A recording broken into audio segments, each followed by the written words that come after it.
government's bulk collection of telephone metadata exceeds the scope of what Congress has authorized and therefore violates Section 215 of the Patriot Act. Some will try to argue that this debate was not worth the time we took on it. I couldn't disagree more. I'm like everybody else. I, prize my time with my family and being at home on the weekends. And I wish we would have done this in a more sensitive way, where we'd have had more time and had an open amendment process. But we waited until the end. We waited until the final deadline. And this is a characteristic of government, and it's a flaw in government, frankly. We lurch from deadline to deadline. People wonder why Congress is so unpopular. It's because we go from deadline to deadline, and then it's hurry up. We have no time to debate. You can just let's pass it as is. The biggest debate against amendments is, and it finally convinced even the people who didn't like this, they so much dislike amendments and slowing down the process, they're just going to take it. Even though they don't like it, we're going to pass what the House passed. And it's unlikely any amendments will pass. But the thing is we need to get away from lurching from deadline to deadline. What happens with budget or spending or any of these bills is we're presented with 1,000-page bills with only hours to go. About a year ago, this came up, and at that time, we were presented with a 1,000-page bill with 2 hours to go, and I read the Senate rules, and it said we're supposed to be presented with the bill for 48 hours in advance. So I raised my hand and made a motion. And the motion I made was, guys, we're breaking the rules here. Men and women, we are breaking the rules here. And so they just voted to amend the rules for that bill and ignore the rules. This is why the American people are so frustrated. People here in town think I'm making a huge mistake. Some of them, I think, secretly want there to be an attack on the United States so they can blame it on me. One of the people in the media the other day came up to me and said, oh, well, when there's a great attack, are you going to feel guilty that you caused this great attack? And it's like, the people who attack us are responsible for attacks on us. Do we blame the police chief for the attack of the Boston bombers? The thing is that there can be attacks even if we use the Constitution, but there have been attacks while collecting your bulk data. So the ones who say, well, when an attack occurs, it's going to be all your fault, are any of them willing to accept the blame? We have bulk collection now. Are any of them willing to accept the blame for the Boston bombing, for the recent shooting in Garland? No, but they'll be the first to point fingers and say, oh, yeah, it's all your fault. We never should have given up on this great program. I'm completely convinced that we can obey the Constitution, use the Fourth Amendment as intended, spirit and letter of the law, and catch terrorists. When we looked objectively at this program, when they analyzed the classified information, they found that there was no unique data. We had to fight them tooth and nail because they started out saying 52 cases were cracked by the bulk data program. But then when the president's own bipartisan commission looked at it, it turned out that none of that was true. This gets back to the trust issue. If we're going to be lied to by the director of the National Intelligence, it's hard for us to believe them when they come forward and they say, oh, this is protecting us, we have to have it. But what we're hearing is information from someone who really didn't think it was a big deal to lie to us about whether or not the program even existed. Mark my words, the battle's not over. There are some, and I talked with one of the smarter people in Silicon Valley, who's somebody who knows this from an intimate level, how things work and how the codes and programs work. And he maintains that the bulk collection of phone data is the tip of the iceberg. That there's more information in other data pools that are classified. Some of this is done through an executive order called 12333. I'm not sure I know everything in it. I've had no briefings on it, so anything I'll tell you is from the newspaper alone. But the thing is that I would like to know, are we also collecting your credit card information? Are we collecting your texts? Are we collecting your emails? They've already told us the Fourth Amendment doesn't protect your emails, even the content, after 6 months. In fact, really, they've told you the Fourth Amendment doesn't apply to your records at all. And so be very careful about the people who say, trust us. We'll never violate your freedoms. We'll never take advantage of things. The President's Privacy and Civil Liberties Oversight Board's conclusion was that Section 215 of the Patriot Act has shown minimal value in safeguarding the nation from terrorism. We have not identified a single instance involving a threat to the United States in which the program made a concrete difference in the outcome. The President's Privacy Board went on to say, the government's collection of a person's entire telephone calling history has a significant and detrimental effect on individual privacy. When they talked about whether or not the phone records were relevant to an investigation, the President's Commission said this. First, the telephone records acquired under the program have no connection to any specific FBI investigation at the time of their collection. Second, because the records are collected in bulk, potentially encompassing all telephone calling records across the nation, they cannot be regarded as relevant to any FBI investigation. Here's the continuing danger to us, though. It is, I think, maybe a minor success that we're going to prevent the government from collecting these records. But realize that the interpretation of this will still occur in secret in the FISA court, and that this is the FISA court that said that collecting everyone's records was relevant. It completely destroys the notion that the word relevant has any meaning at all. This will be the question, whether or not we can trust the FISA court to make an interpretation that is at a higher degree of discernment than the one in which they said relevant can mean anything. The court, or the original USA Freedom Act, as passed originally by the House Committee, was a better bill, and it was gradually watered down until even the Director of National Intelligence, the one who lied about the program, now supports it, which gives me some misgivings.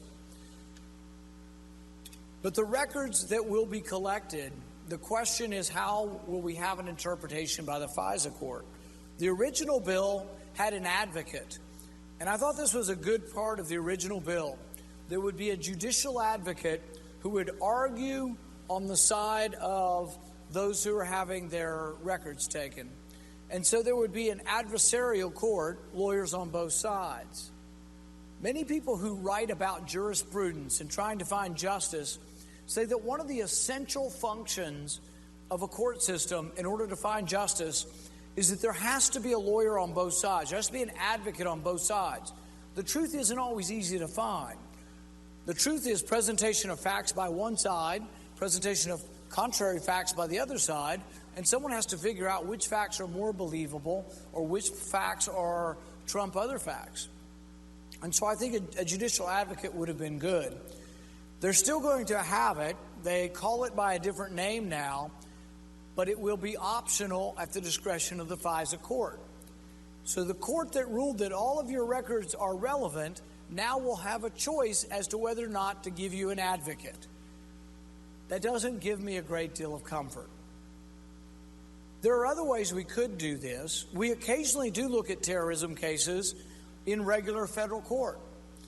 And when names come up that could jeopardize someone's safety in our intelligence agency or a secret, federal courts can go into secret session. I've heard the senator from Oregon often mention this, and I think it's a great point, that no one wants to reveal the names of anyone or the code or the secrets of how we do this. But if we're talking about constitutional principles, we want to do it in the open. Law shouldn't be discussed in secret. As we move forward, the Patriot Act will expire tonight. It will only be temporary. They will ultimately get their way.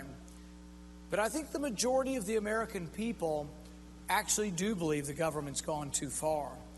In Washington, it's the opposite. But I think Washington's out of touch. There'll be 80 votes, to say, continue the Patriot Act. Maybe more. But if you go into the general public, if you get outside the Beltway and visit America, you find it's completely the opposite. There was a poll a couple of weeks ago that said over 80% of people under age 40, over 80% of them think that the government collecting your phone records is wrong and shouldn't occur. So I think really this will be useful. People say, you're destroying yourself, you should have never done this. The American people won't side with you. And people wish me harm and wish that this will be unsuccessful. But you know what? I came here to defend the Bill of Rights and to defend the Constitution, popular or not.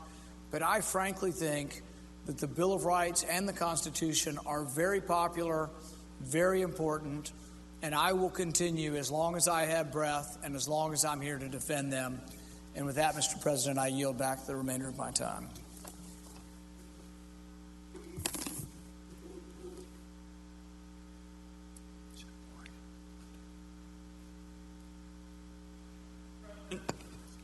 The senator from Oregon. Mr. President, before he leaves the floor, I just want to make sure, having worked with Senator Paul for many, many months now, that I especially appreciate his efforts in the last few days in this week to try to accommodate this body with respect to amendments. My colleague has said repeatedly that he was very interested in a short list of amendments, that he hoped to have some modest time that would be available for these amendments. He and I have worked together on a number of them, and I think it's a reflection as people think about this debate and on a topic that is of such enormous importance that my colleague from Kentucky, especially with respect to this amendment issue, has tried continually to be reasonable and to be accommodating to this body. Mr. President, until just a few hours ago, I was at home in Oregon having town hall meetings, flew all night to be here for this extremely important session. And of course, the topic that we discussed this evening was front and center in terms of my constituents. And the message from Oregonians at these town hall meetings, Mr. President, was very clear. The people that I have the honor to represent in the United States Senate want policies that advance their security and protect their liberty. The program that we have been talking about here tonight in the United States Senate really doesn't deliver either. It doesn't make us safer, and it chips away at our liberties. And Mr. President, I'm going to spend a little bit of time this evening making the case for those kinds of arguments and laying out the challenge for the days ahead. Now, with respect to this safety issue, and all of us understand, particularly, Mr. President, if you've been on the Intelligence Committee, as I have, for over 14 years, it is a dangerous world. Anyone who serves on the Intelligence Committee knows that beyond any kind of debate. So we want policies that really deliver both security and liberty. And here's what the President's own experts had to say with respect to this program that involves collecting millions and millions of phone records on law-abiding Americans. And this was a group that was appointed, Mr. President, and spent a considerable amount of time looking at the bulk phone record collections program, and they issued a report. And if I could just paraphrase what is the central finding, Mr. President, at page 104 of their report, and I paraphrase here, information contributed to terrorist investigations by the use of Section 215, telephony metadata. That's collecting all of these millions and millions of phone records. These experts say, and I quote here, could readily have been obtained in a timely manner using conventional Section 215 orders. Now, the reason that that's important, Mr. President, is it spells out and recognize that those who signed this report are individuals with some of the most pristine anti-terror credentials in our country. Mike Morrell, for example, the former acting director of the CIA, Richard Clarke, who held an extremely important position in 2 administrations, served with both Republicans and Democrats. Both of them are signatories to this important report. And beyond that, Mr. President, and it has not gotten much attention, the reality is that our government, on top of everything else, has emergency authorities, so that when those who are charged with protecting our country believe there is a threat to the nation, they're allowed to issue an emergency authorization to get the information that they need right away. And then they can go back and get the warrant approved after the fact. Mr. President, nobody's talking about eliminating that emergency authority. So what we have is a program that the most authoritative anti-terror experts in the country believe does not make our nation any safer, and I read the most significant finding in their report. And on top of that, as I just indicated, emergency authorities are still preserved. And in fact, Mr. President, I've indicated to our president and those who work in the intelligence agencies that if at any point, Mr. President, that the executive branch, and particularly the intelligence agencies, feel that their emergency authorities are inadequate to protect the country, I personally would be willing to support efforts to ensure that those emergency capabilities are reformed and our country can take the steps it needs when it's necessary. Now, on top of this question, Mr. President, with respect to the issue of our safety, I want to talk about what I heard at some length earlier today with respect to how the program worked. And I heard a number of senators say nobody in government is listening to these calls. That was repeated a number of times on the floor of this body. Mr. President, when the government under this program knows who you called, when you called, and where you called from, in many instances, the government doesn't need to be listening. If the government knows under this program that a person called a psychiatrist 3 times in 36 hours, twice after midnight, that's a lot of private and personal information. The government doesn't need to be listening to that call. So this notion that some who have wanted to make sure that our country would have both security and liberty are saying that, it's a fantasy that the government is listening to calls. I can tell you that those who've been trying to reform the program have said, in effect, the government doesn't need to listen to those calls. If the government has that amount of private and personal information, the government knows a lot about you, and it really doesn't need to listen. And certainly, if you're talking about a landline, Mr. President, then the government knows where you're calling from if they have a phone book. So, with respect to this question of the government, listening, I want it particularly understood that a program like this, when the government has this kind of information, I believe that represents a threat to our liberty. And the reason why I think so is hardly a week goes by, Mr. President, when databases aren't violated. We see that reported regularly in the press, number one. Number two, we've known about unfortunate times in our history. J. Edgar Hoover comes to mind, when this kind of information could be used. And third, I've been very concerned, given what our former colleague, Senator Udall, and I had to do with respect to bulk phone record collection of email. We battled to end this, and of course this was email that could be read by government agencies. We battled with various intelligence leaders saying that we felt this was a violation of people's rights, and it wasn't effective. They asserted for months and months that it was, and finally one day they woke up and said the program wasn't needed anymore.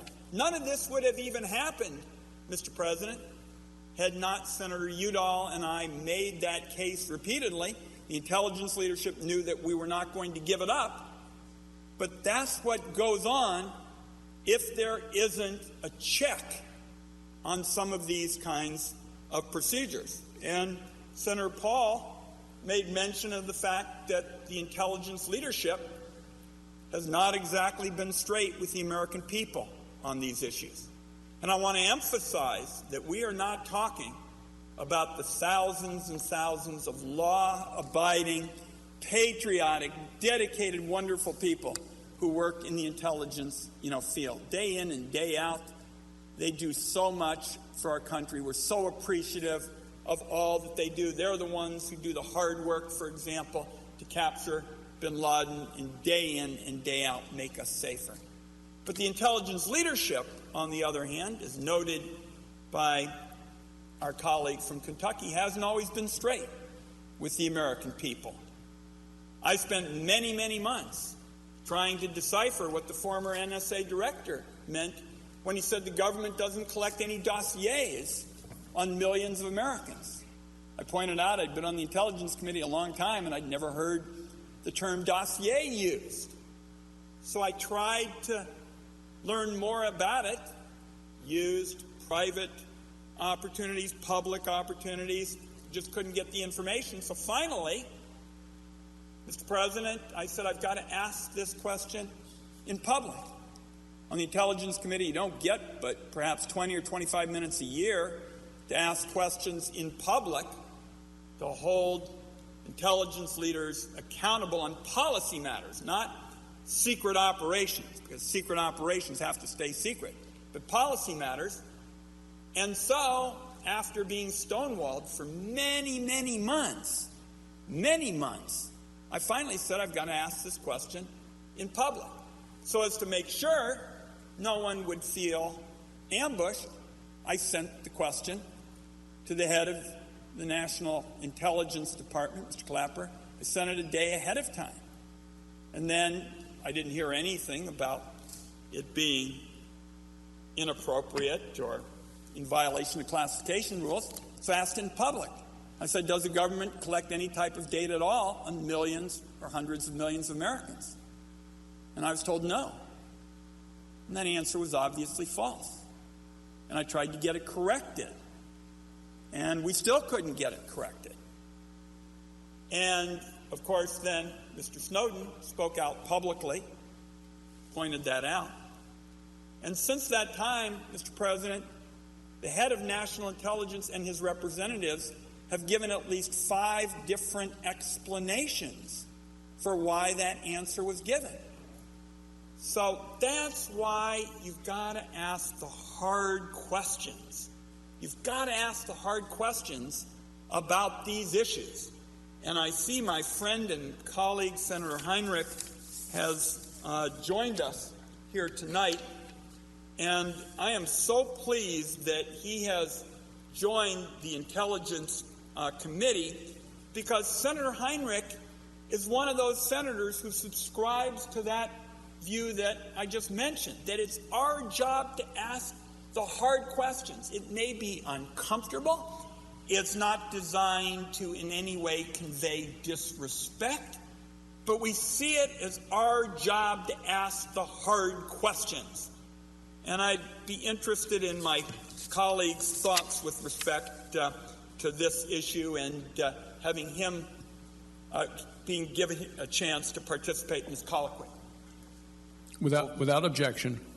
First off, I want to thank my friend from Oregon and to recognize the substantial leadership he has shown on this issue over the years, long before I came to the Intelligence Committee and long before Edward Snowden began to steal documents.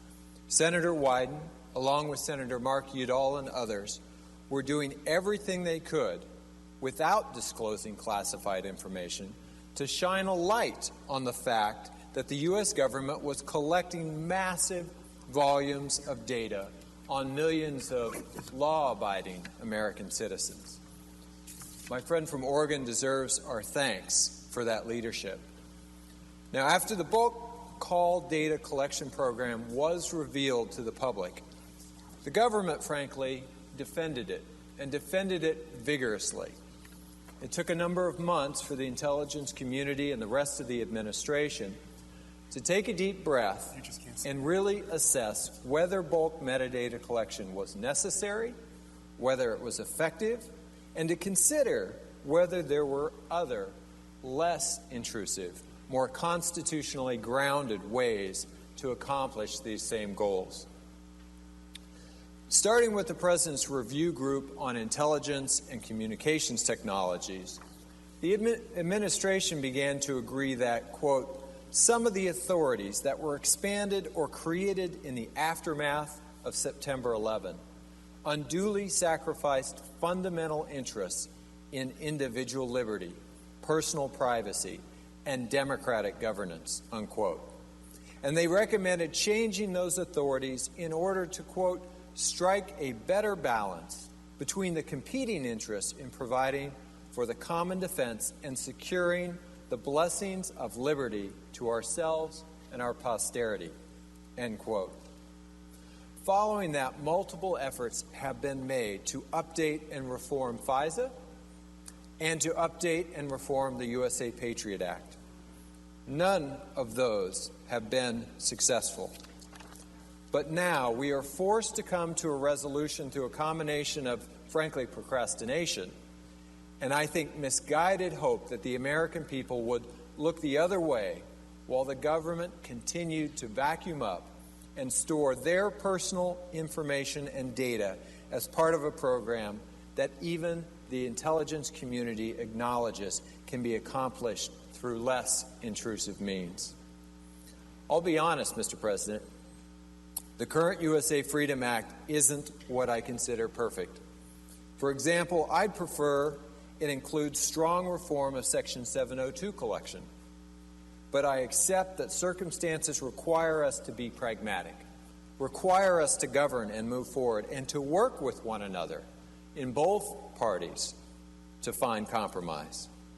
That's what the USA Freedom Act is. It's a product of bipartisan compromise. That's why it passed the House of Representatives by a vote of 338 to 88. And let's be blunt. Many of those who voted against it didn't do so because they support bulk collection. They did so because they want to see Section 215 wither and die in its entirety. That's the political reality that we face today, and we need to accept it rather than demanding a continuation of a program that the appeals court has determined is illegal. I thank my colleague for his statement and would just want to explore this a little bit further. I hope that those who are following this debate understand that my colleague from New Mexico, a real rising star here in the Senate, he and I would like the USA Freedom Act to go further. And we both work together on legislation that would make additional reforms. And certainly our colleagues on the Intelligence Committee and here in the Senate can expect to see us continuing to work together to advance these additional reforms over the coming months and years. And for now, the two of us are saying we ought to support the USA Freedom Act and then move on to other critical areas. I particularly want to see closed what's called the backdoor search loophole, which my colleague from New Mexico talked about. What this means, colleagues, is that when you are engaged in a lawful search of someone who is a threat overseas pursuant to Section 702 of the Foreign Intelligence Surveillance Act, very often Americans, law-abiding Americans, can get swept up in this search and have their emails looked at.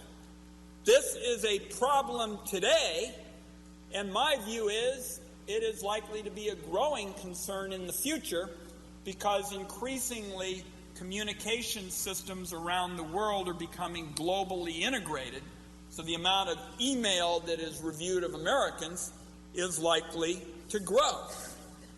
But we can't get that change here tonight. And so, as my colleague from New Mexico has mentioned, the USA Freedom Act would make several worthwhile reforms, such as increasing transparency, reducing the government's reliance on secret law. But from my perspective, the centerpiece of it is ending the bulk collection of Americans' information under the Patriot Act. I have been trying to close this particular loophole for close to a decade now. Now, some of our colleagues have said that the bulk collection has never been abused. No one's rights have been violated.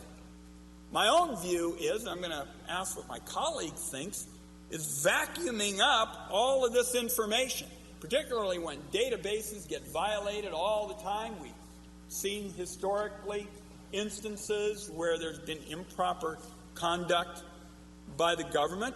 I believe that dragnet surveillance violates the rights of millions of our people every day.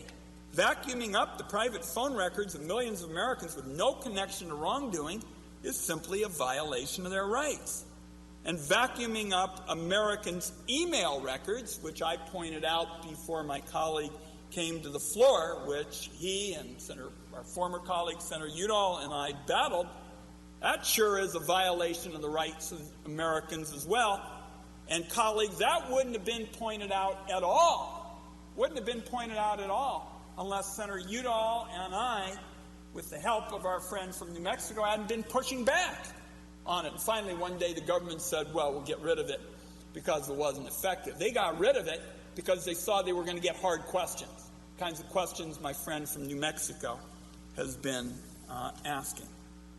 Now, with respect to the legality of this program, I know my colleague and I actually filed a legal brief, along with our former colleague Mark Udall, when the Court of Appeals for the Second Circuit was examining in that program.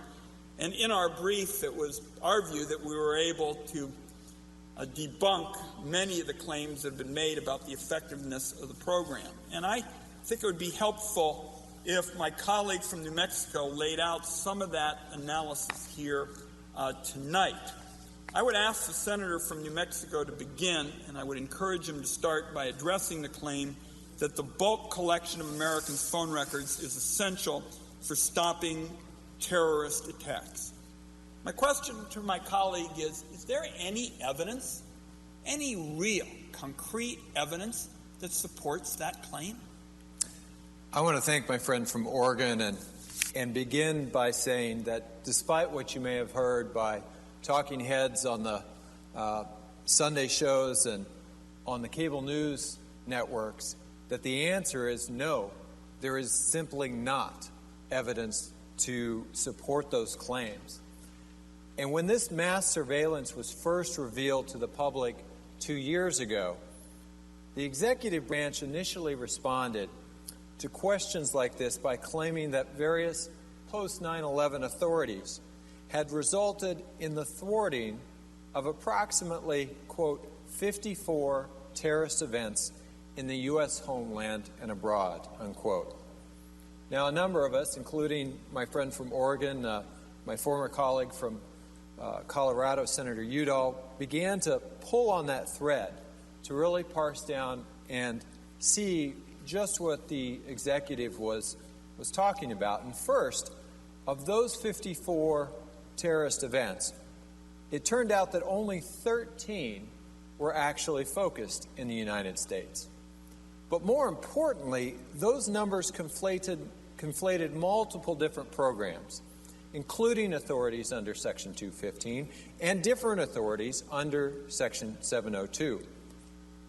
In June, actually on June 19th of 2013, my colleague from Oregon and Senator Udall pointed out that, quote, it appears that the bulk phone records collection program under Section 215 of the USA Patriot Act played little or no role in most of these disruptions, saying that these programs have disrupted, quote, dozens of potential terrorist plots, unquote, is misleading if the bulk phone records collection program is actually providing little or no unique value.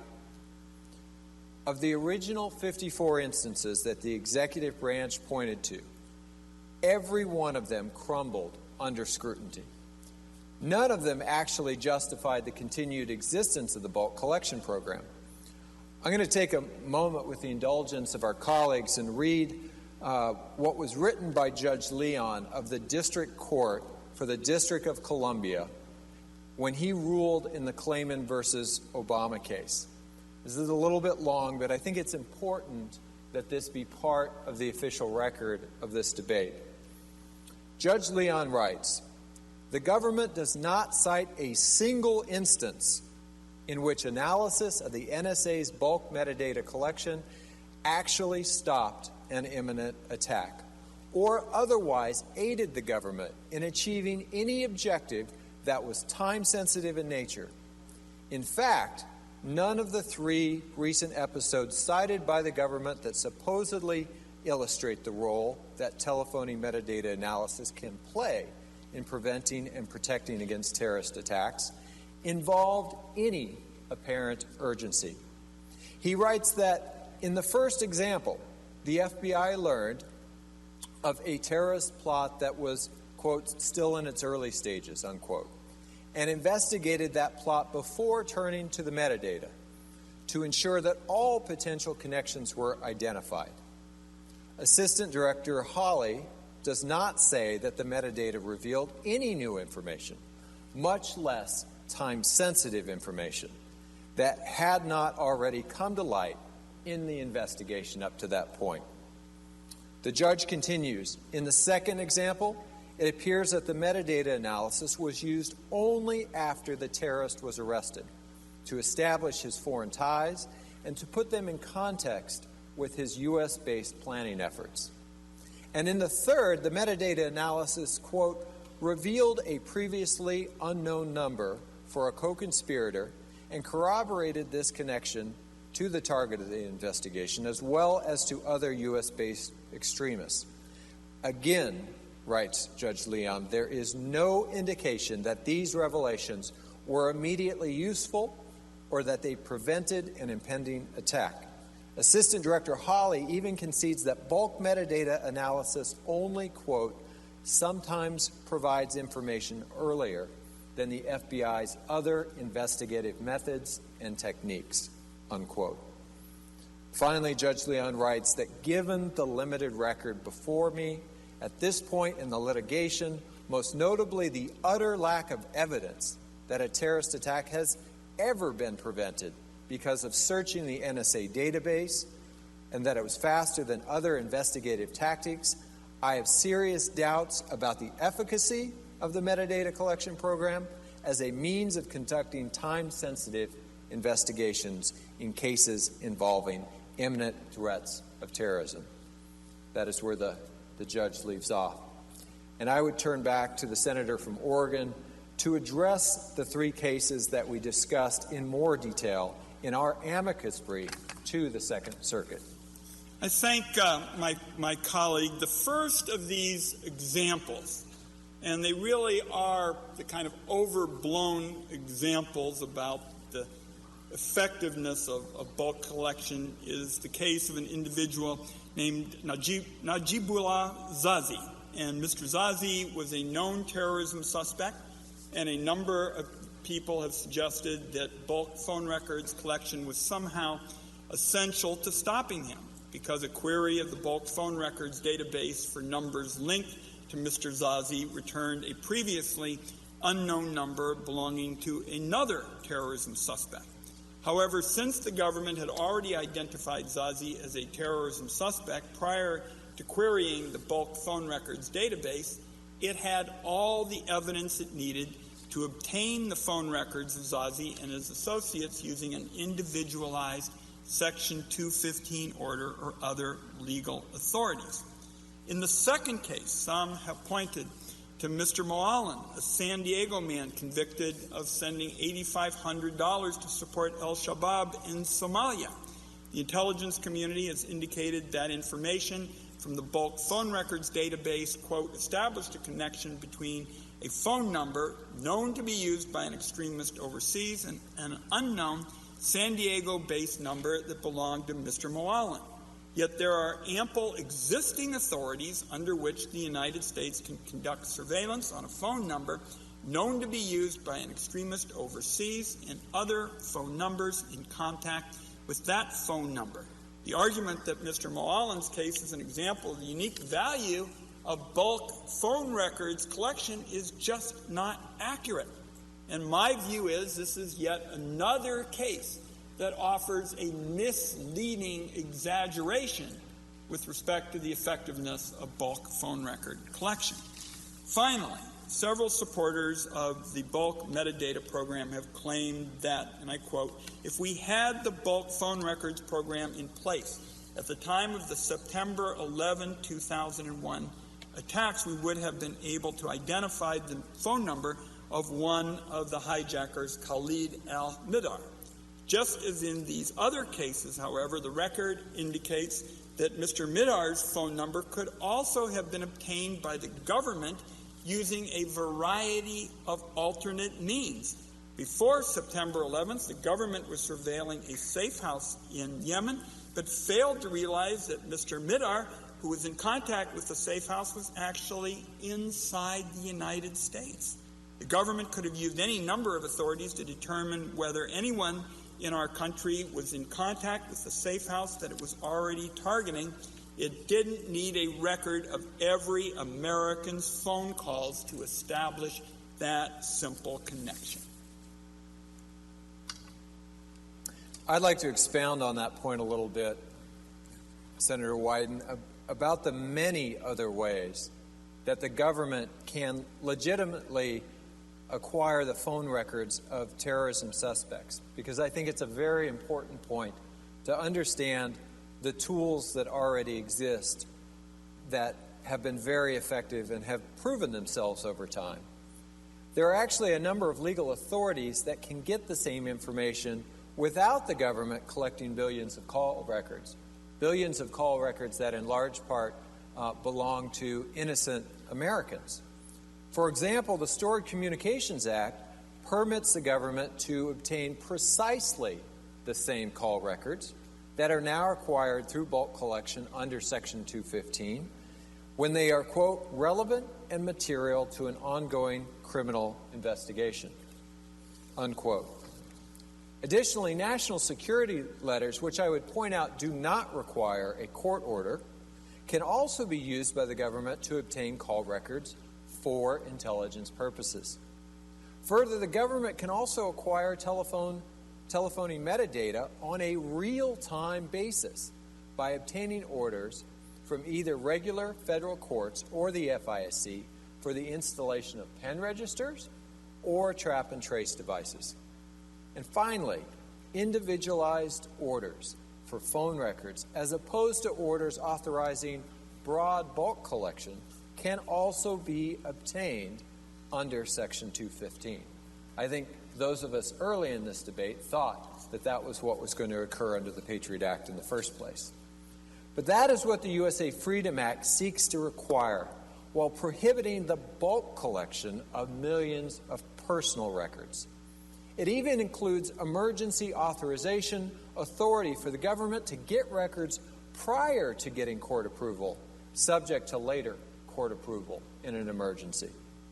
The government can use many of these authorities without any more evidence than what it currently requires to use the bulk phone records database, with less impact, I would point out, on the privacy interests of millions of innocent Americans. So I think at this point, the senator from Oregon and I have laid out our case as to why this dragnet bulk surveillance program fails to make our country measurably safer and why it should end. And I'm pleased to say that a number of people have finally come around to our way of thinking on this. I thank my colleague, and I think that I'd like to wrap up with just a couple of points and then give the last word to my friend from New Mexico on this subject. He's absolutely right that some of the most authoritative leaders in our country, experts on terror, have reached the same judgment that we have. I made mention of the President's Review Group on Intelligence and Communications Technologies, and I really would encourage colleagues who are following this debate and citizens across the country, at reports available online, available in our office. Page 104 of that report is very, very explicit. It says that the information that would otherwise be obtained through collecting all of these phone records, millions and millions of phone records on law-abiding Americans. People like Mike Morrell, former acting director of the CIA, and Richard Clark, who served in 2 administrations, they said it could have been obtained through conventional processes. This is a program that is not making us safer, and it is not my judgment that ought to be the last word. It should be that of people like I have just quoted. And I'll go on to say the Privacy and Civil Liberties Oversight Board report on the phone records program said pretty much the same thing. I quote here, Section 215 has shown minimal value in safeguarding the nation from terrorism based on the information provided to the board, including classified briefings and documentation. We have not identified a single instance involving a threat to our country in which the program made a concrete difference in the outcome of a counter-terror inquiry. And I think I'll close by way of saying, and I touched on this before my friend from New Mexico arrived, I would like to do a lot more than I believe is likely to happen here quickly in the United States Senate. I do want us to see us finally throw in the dustbin of history this bulk phone records collection program, because it doesn't make us safer and it compromises our liberty. But as I indicated to my friend from New Mexico, I'd also like to close this backdoor search loophole in the FISA Act, which is going to be a bigger problem in the days ahead, given the evolution of communication systems and how they become globally integrated. And I'll close by way of saying one of the most important issues, the most important issues we are going to have to tackle in the days ahead is going to deal with encryption. And encryption, of course, is the encoding of data and messages so that they cannot be easily read. The reason that this will be an enormously important issue, and my colleague and I have talked about this, is because of the NSA overreach, a collection of all of these phone records on law-abiding people. A lot of our most innovative, cutting-edge companies have found their customers raising real questions about whether their products can be used safely. And a lot of the contracts and purchasers who buy their products around the world are saying, maybe we shouldn't trust them. Maybe we should try to start taking control over their servers and have local storage requirements and that sort of thing. So what our companies did, because they saw the effect of the overreach by the NSA, they started to use encryption to protect the data and messages of the consumers who buy their products. Now, most recently, the head of the FBI, Mr. Comey, has said, rather than to try to come back with a solution that protected both our privacy and our security, he said that he was interested in requiring companies to build weaknesses into their products. Just think about that one. Requiring companies to build weaknesses into their products so the government, which in effect caused this problem with overreach, in effect, rather than trying to find a solution that worked for both security and liberty, said, we'll just start talking about requiring companies to actually build weaknesses into their products. I and others have pointed out, once you do that, hang on to your hat, because when the good guys have the keys, that's one thing. But when companies are required to build weaknesses into their products, the bad guys are going to get the keys in a hurry too. And with all the cyber hacking and the risks we already have, we ought to be really, really careful going where Mr. Comey, our FBI director, has proposed going. But that's not for tonight. Tonight is not an occasion where we'll be able on a bipartisan basis to close the backdoor search loophole, or we'll be able to come up with a sensible policy with respect to encryption rather than requiring companies to actually build weaknesses into their products. We're not going to be able to do that tonight. But we will have a chance here in the United States Senate now to take steps that have been bipartisan both here in the Senate, here in the other body in the House of Representatives, to end the bulk phone record collection program, because it doesn't make us safer and it threatens our liberty. And I always like to close by thinking about Ben Franklin, who said anybody who gives up their liberty to have security really doesn't deserve either. And I am so pleased to have a chance to serve with my colleague from New Mexico on the Intelligence Committee, who is going to be a thoughtful advocate for these kinds of policies, in my view, for many years to come. I thank him for his involvement tonight and would be happy to give him the last word of our colloquy at this time. I yield to my colleague. Well, I want to thank my friend from Oregon, and I think you could not have chosen a more appropriate way to end than to reference what Ben Franklin said so many years ago, that great quote that those who would give up essential liberty to purchase a little temporary safety deserve neither liberty nor safety. And while many reforms still lie in front of us, I think as we move forward to approving the USA Freedom Act, we move a lot closer to the balance that Ben Franklin articulated so well over 200 years ago.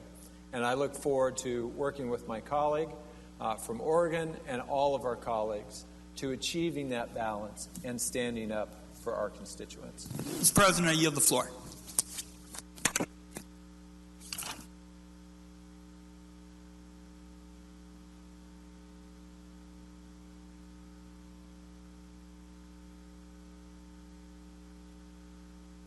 Mr. President, suggest the absence of a quorum. The clerk will call the roll. Mr. Alexander.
Without objection. I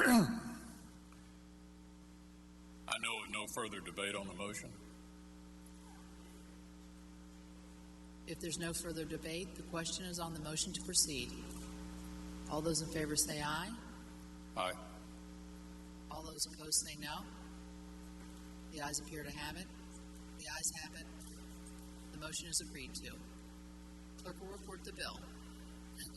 Calendar number 87, H.R. 2048, an act to reform the authorities of the federal government to require the production of certain business records and so forth and for other purposes. I have a substitute amendment at the desk that I ask the clerk to report. Clerk will report the amendment. The senator from Kentucky, Mr. McConnell, for himself, and Mr. Burr proposes an amendment numbered 1449. I ask that the reading be dispensed with. Without objection. I ask for the ayes and nays on my amendment. Is there a sufficient second? There appears to be. Yeas and nays are ordered. I have an amendment that is at the desk that I ask the clerk to report. Clerk will report. The senator from Kentucky, Mr. McConnell, proposes an amendment numbered 1450 to amendment numbered 1449. I ask that the reading be dispensed with. Without objection. I ask for the ayes and nays on my amendment. Is there a sufficient second? There appears to be. I have Yeas and nays are ordered. I have a second-degree amendment at the desk. Clerk will report the amendment.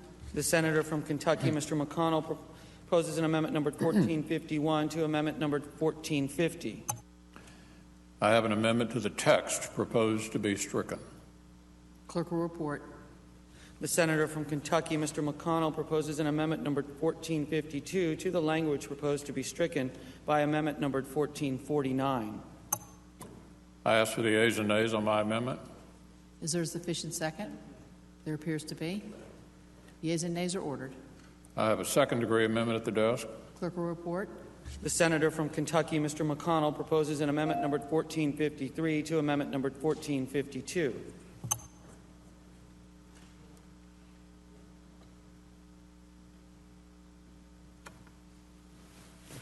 Where am I? Cloture motion at the desk. Clerk will report the motion. Cloture motion. We, the undersigned senators, in accordance with the provisions of Rule 22 of the Standing Rules of the Senate, do hereby move to bring to a close debate on H.R. 2048, an act to reform the authorities of the federal government to require the production of certain business records and so forth and for other purposes, signed by 17 senators. I ask consent the reading of the names be dispensed with. Without objection. I move to proceed to H.R. 1735. Clerk will report. Motion to proceed to calendar number 99, H.R. 1735, an act to authorize appropriations for fiscal year 2016 for military activities of the Department of Defense and so forth and for other purposes. I send a cloture motion to the desk. Clerk will report. Cloture motion. We, the undersigned senators, in accordance with the provisions of Rule 22 of the Standing Rules of the Senate, do hereby move to bring to a close debate on the motion to proceed to H.R. 1735 to authorize appropriations for fiscal year 2016 for military activities of the Department of Defense and so forth and for other purposes, signed by 17 senators as follows. I ask consent the reading of the names be dispensed with. Without objection. Madam President, I ask unanimous consent the Senate proceed to a period of morning business with senators permitted to speak for up to 10 minutes each. Without objection. I ask unanimous consent the Senate proceed to immediate consideration of S.Res. 188 submitted earlier today. Clerk will report. S.Res. 188, resolution expressing appreciation of the goals of American Craft Beer Week and so forth. Without objection, the Senate will proceed to the measure. I ask unanimous consent the resolution be agreed to, the preamble be agreed to, and the motion to reconsider be made and laid upon the table with no intervening action or debate. Without objection. I ask unanimous consent the Senate proceed to executive session to consider the following nominations en bloc, calendars 95 and 125. That the nominations be confirmed, the motion to reconsider be made and laid upon the table with no intervening action or debate. That no further motions be in order, that any statements related to the nominations be printed in the record, the President be immediately notified of the Senate's actions, and the Senate then resume legislative session. Without objection. Now, Madam President, I ask unanimous consent when the Senate completes its business today, it adjourn until 12 p.m. Monday, June 1st. Following the prayer and pledge, the morning hour be deemed expired, the journal of proceedings be approved to date, and the time for the two leaders be reserved for their use later in the day. Following leader remarks, the Senate be in a period of morning business for 1 hour, with senators permitted to speak therein for up to 10 minutes each. Finally, following morning business, the Senate then resume consideration of H.R. 2048. Without objection. If there's no further business to come before the Senate, I ask that it stand adjourned under the previous order. Senate stands adjourned until 12 noon tomorrow.